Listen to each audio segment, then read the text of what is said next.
zoom on in. All right, so section 1.3 is linear function slope and applications.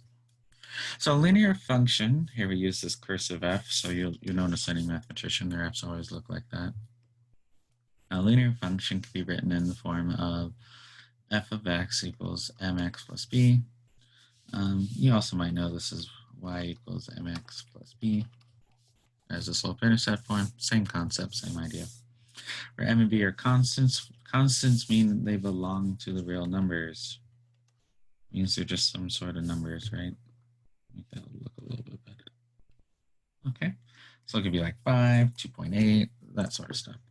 If m is equal to 0, it's a constant function, so we call this a constant function.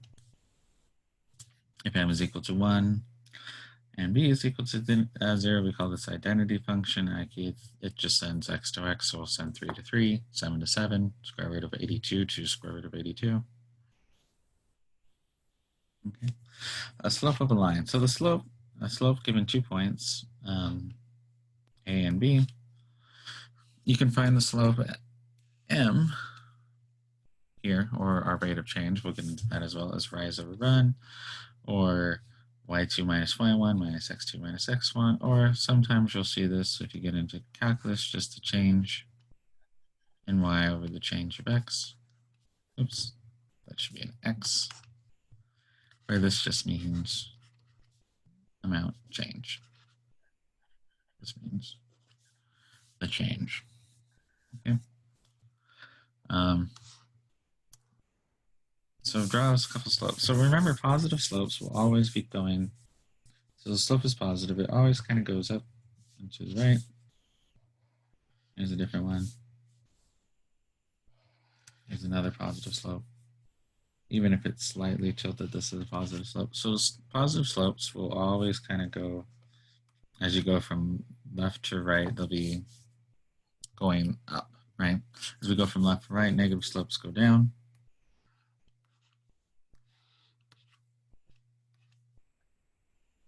And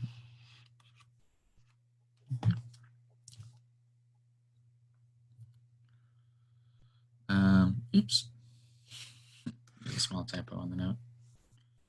It's not find the equation, is state. This should be find the equation. This is a copy error. Here I just want you to state, and I'll fix the note, state the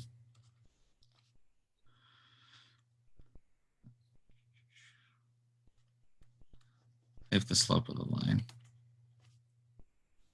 m and state b. Basically, I just want you to write down what's the slope, what's your constant. So here, the slope here is a fourth.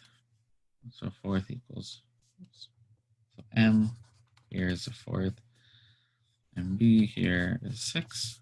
In this case, m here is 3, and b here is minus 2. So here, I just wanted to make it very clear that that's negative. Okay. So when you look at this, no matter what you see here, what's attached to the x is the m, what's attached to this is the b. I guess if I was going to change a little bit from next time, so let's just do one more quick example. So if I have minus, oops. So if I have minus 8 minus 2x, here my b is negative 8, my m is minus 2, and so the m's always attached to the x.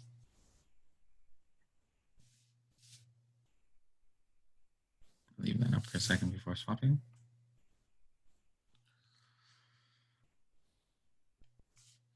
All right, so let's identify some slopes of a given line.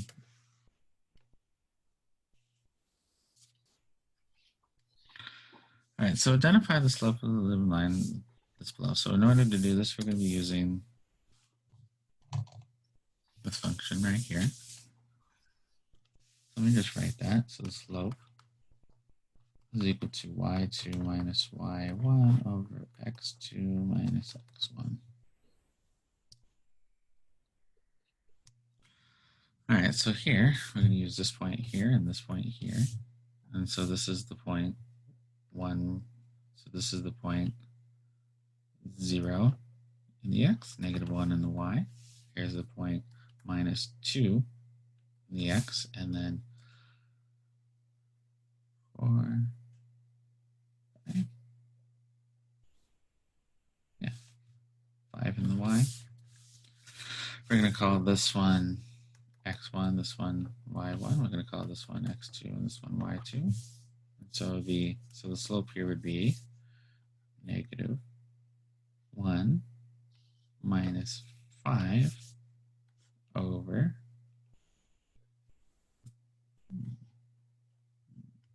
-0 minus a -2, so that's +2. So here I get -6 over +2, which is the same as -3. So notice here, we can also just kind of count. So we just go down 1, 2, 3, 4, 5, 6 over 1, 2. That's gives us -6 up and down, 6 and to the right 2. So that's positive. Or you could do it like this: 1, 2, 3, and then over 1, because there is an obvious point on the line. That works as well. If you go to, and you can go to the right one. That way your x is always, if you go from left to right, your x is always positive. And then if you go down, it'll be negative on top. If you go up, it's positive on top. Okay, so do me a favor. For figure 4 right here, tell me what the slope of that line is. So figure it out and write it on your, and write it into chat.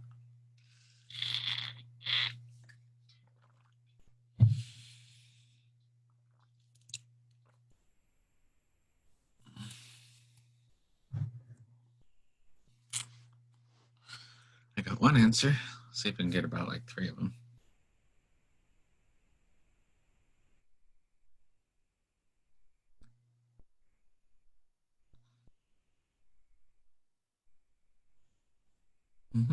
So -2/4, right? It's perfectly fine. It simplifies down to a -1/2. Okay, and so I know what you guys are doing.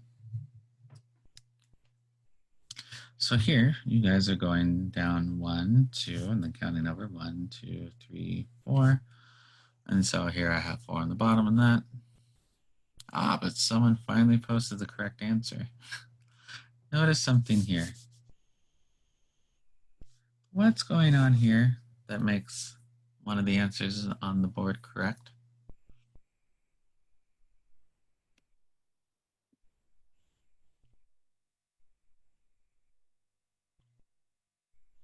Let me put a little promise. Will not happen on exam.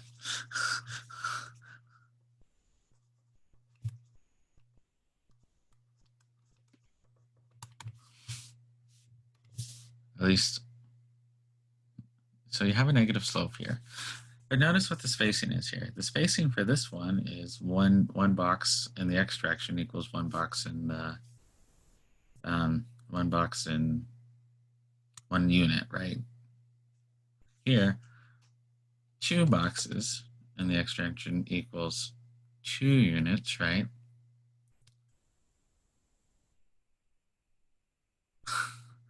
So what happens is here is the correct slope here is -1.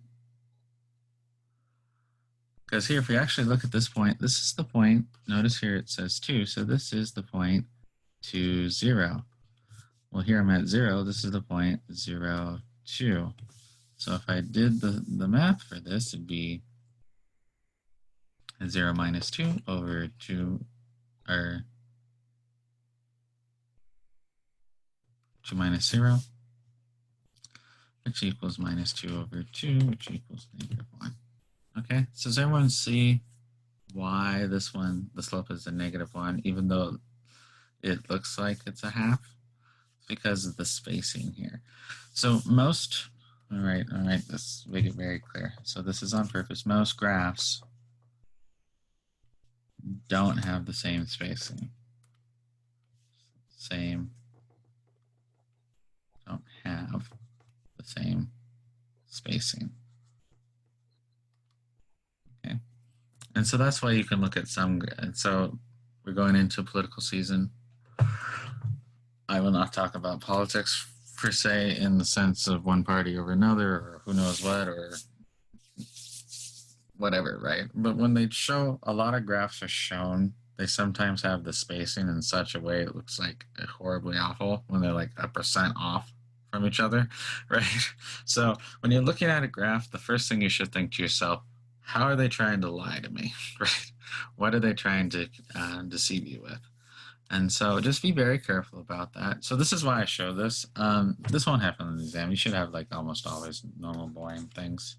Okay, but does everyone see why this is -1? Yes, no?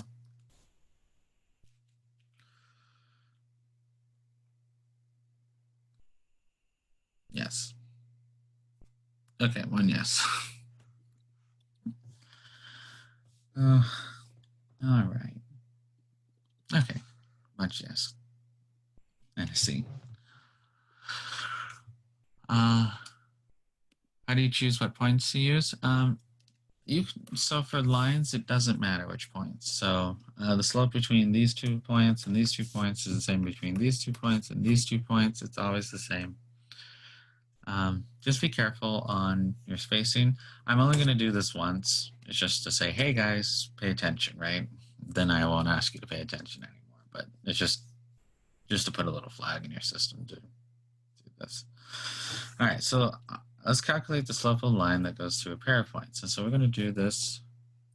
So we're going to do a pair of points, and then I'll do the first one, have you guys do the second one. So if I'm given 2 points, and I want to find the slope of this line, aka m, which we'll use later, here, I'm just going to call this x1.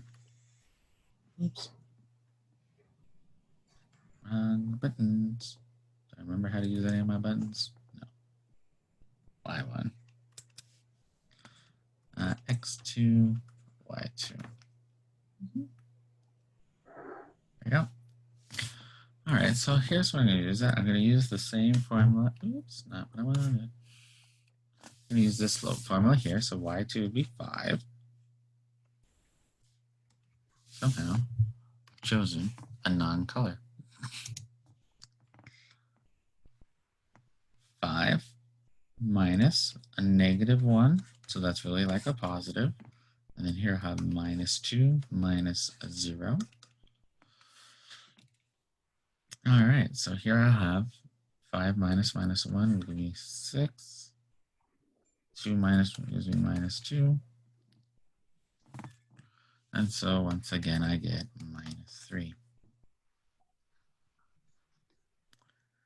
Notice that this is the exact same as this. And so we get the same answer here. But I did something backwards, didn't I? What did I do backwards? Oh, I declared y1 and y2 to be different things. So it doesn't matter what order. So notice here I chose this point first and this point second. The formula doesn't care. Okay. My internet keeps going on. Yeah, I will definitely be posting these. I probably won't. I probably post videos on Tuesday and Thursday, so though I will be making videos today. Maybe today, definitely by tomorrow. Okay. All right, let's look at this one. So go ahead and try B. Try B on your own, see what answer you get. Okay. So give B a try. I do want you to try this. I do want you to mess with it. Oh, -1. And we got -1. Apparently we've all done this. Apparently I'm not going fast enough. All right, so 4 minus 2 over -2 minus 0. We get -2 over +2, sorry, over -2, which gives us -1. All right, well, you guys are good to go. All right, so graphs of horizontal lines. So y equals b is a horizontal line. Notice that y equal b. So this, and the intercept is at b, and it has a slope of 0. Okay. If x equals a is a vertical line, the x-intercept is this. It doesn't actually, so here there is no x-intercept. Here there is no y-intercept for this one, and the slope is undefined. So let me just kind of quickly go over this. So if we have x equals 1, So what happens here, if we did this, I'd have 4 minus 2 over 1 minus 1, which equals 2 over 0, which of course is undefined. And so if I was going to graph this, so here, my formula here is x equals 1. Why? Because here it's 1, here it's 1, right? And if you see 2 points of a line and they have either the same x value or the same y value, you know it's either a horizontal or vertical line. If they have the same x value, it's a vertical line at x equals whatever point. If they have the same y value, it's a horizontal line where this is y equals 1. Notice here, if I crunch through this, I'll have 1 minus 1 over 2 plus 2 gives me 0 over 4, which is 0. Oops. Let me make this a little more clear. There we go. And if I was going to graph this, x equals 1, I just put a line right here at x equals, hold on. Let me redraw this. Let's draw on my thing. Let's grab a different color here. Let's just grab red. And this is x equals 1. If this was x and this was y. Okay, so it's just a straight line. Notice this is not a function. Here at y equals 4, I'll go ahead and graph that in. And here at 4, let's grab my red. At 4, this is y equal to 4. Okay. So that's just a quick way to graph it. So you'll see horizontal and vertical lines. All right, let's talk about rate of change.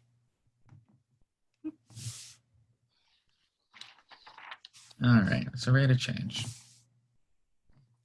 So the average rate of change of a function between x equals a and x equals b is given by this. Notice this is the same as,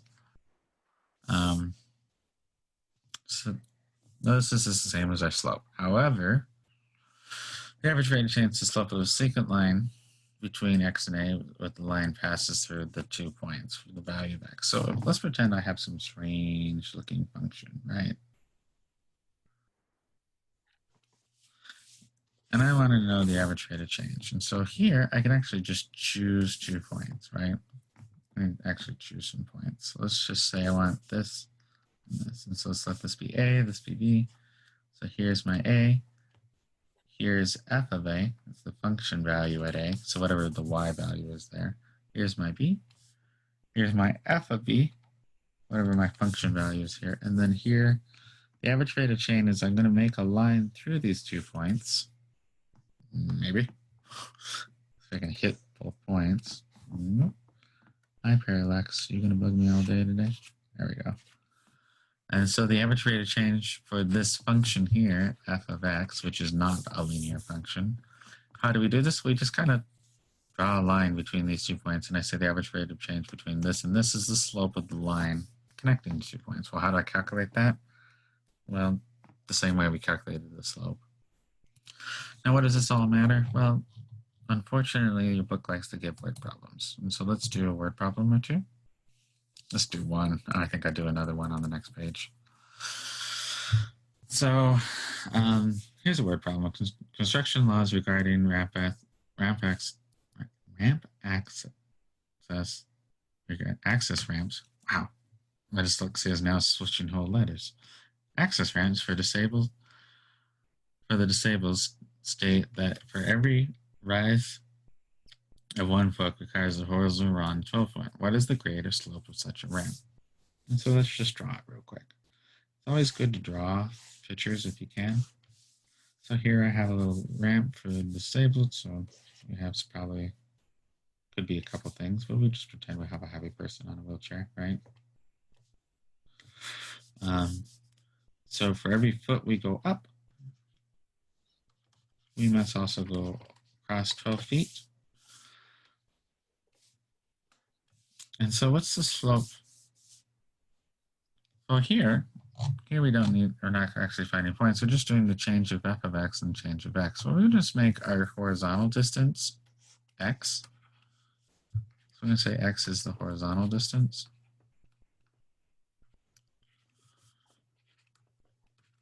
We're going to make y a vertical distance in this case. And then, so my change of y is 1. My change of x is 12. And this is feet. So what's the ratio here? So it's a 12th. 12th is about, what, 0.8 something? Hold on, let me calculate it. So I should have this pre-calculated, but I didn't. 1 divided by 12. Woohoo. Yeah, 0.83. Repeating. Okay.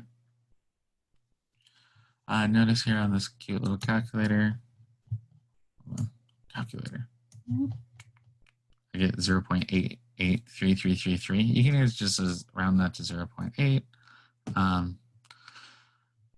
I think then it'll tell you how many decimal places to round to. In this case, I'm just going to write 0.3 repeated, and because I know this repeats forever. Oh, what does that say? Write this. Oh, get it right here. Write that so you guys can read it. It's the vertical distance. It's the vertical distance. Sorry about that. Sometimes when I write words with the drawing pen, it doesn't come out the best. Okay, so what's the grade? So the slope is 0.3. The grade is often a grading is done in for, oops, there's a 0 here. Don't forget the 0. I did, but so it's 0.083. And so this gradings are done often percentages. So this is 0.3% grade. That's what we call it.